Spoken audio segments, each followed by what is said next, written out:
আসসালামু আলাইকুম বন্ধুরা, চলে আসলাম মজাদার একটা নাস্তা রেসিপি নিয়ে। বাচ্চাদের বিকেল ও টিফিনে মজাদার নাস্তা রেসিপি। নাস্তাটা এতটাই লোভনীয়, এতটাই টেস্টি, একবার হলেও খেয়ে দেখবেন। খুব মজাদার একটা রেসিপি। একবার খেলে বারবার খেতে চাইবেন। এটার স্বাদ ভুলার মতো নয়। তো চলুন দেখে নেওয়া যাক কীভাবে মজাদার নাস্তাটা তৈরি করে নেওয়া যায়।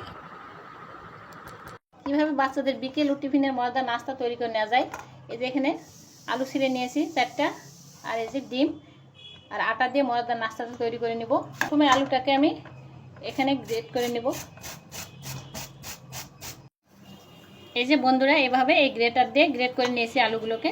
এই যে 4টা আলু। এখন এর মধ্যে আমি দিয়ে দেবো একটা ডিম,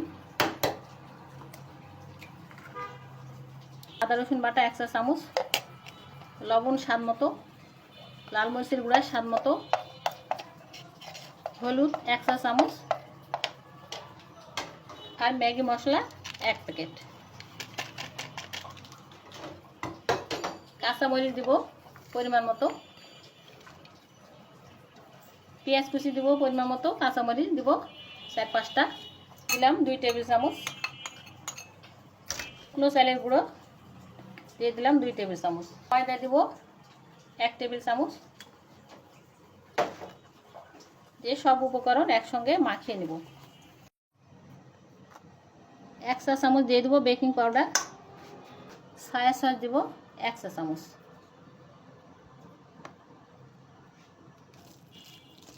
এভাবে মাখিয়ে নেব। মাখিয়ে নেওয়ার পর আমি নাস্তাটা তৈরি করে নেব।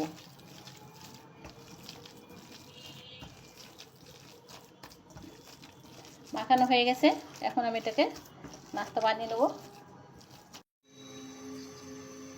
ফ্রাই প্যান তুলে দিয়েছি চুলায়। এখন দিয়ে দেবো পরিমাণ মতো তেল। এখন আমি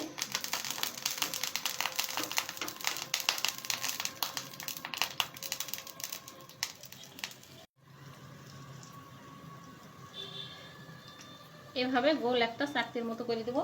দিয়ে দেবো একটা ডিম।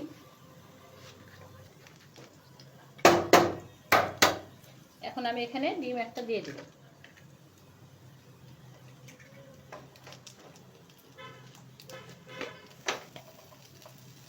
একটু লাল মরিচের গুঁড়া দিয়ে দিলাম।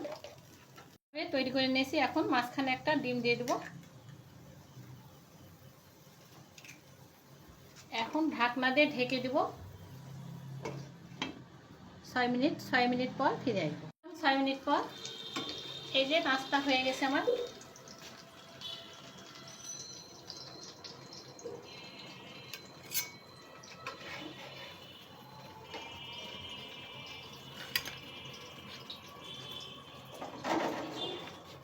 এখানে 2টা দিয়েছি, এই দুটাও 6 মিনিট পর তুলে নেব। এই যে এই দুটাও হয়ে গেছে, এখন আমি এখানে তুলে নেব।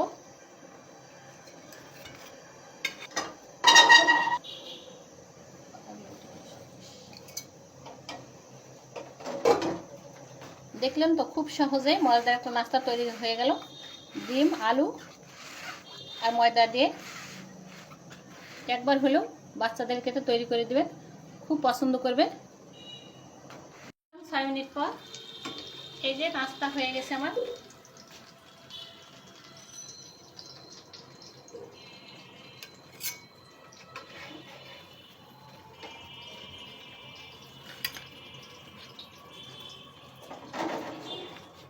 এখানে 2টা দিয়েছি, এই দুটাও 6 মিনিট পর তুলে নেব।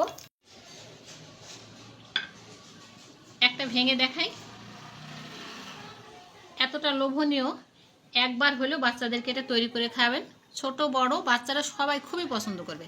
এতটা মজাদার একটা নাস্তা। তো বন্ধুরা, আমার রেসিপি যদি ভালো লাগে তাহলে আপনারা লাইক কমেন্ট শেয়ার করে পাশে থাকবেন। তো আজকের মতো এ পর্যন্ত। সকলে সুস্থ থাকবেন, ভালো থাকবেন। সবার জন্য দোয়া ও শুভকামনা রইল। আপনারাও আমাদের জন্য দোয়া করবেন। আসসালামু আলাইকুম, আল্লাহ হাফেজ।